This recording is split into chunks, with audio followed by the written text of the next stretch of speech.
ka ba sa amoy ng mga items na nire-review or tinatry mo? Or isa ka din ba sa mga excited amoy-amoyin kung gaano ba kabango or paano ka ba mapiplease ng items na gusto mong itry? Tara, buksan natin. Natin from MY Cosmetics. And grabe, naka-sealed talaga siya.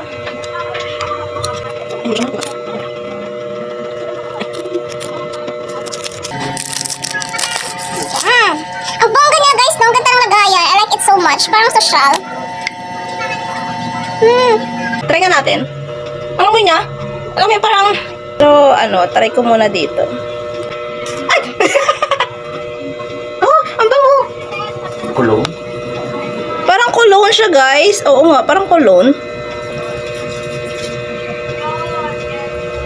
Ayan, parang may calling effect ka na mararamdaman pag nilagay mo siya.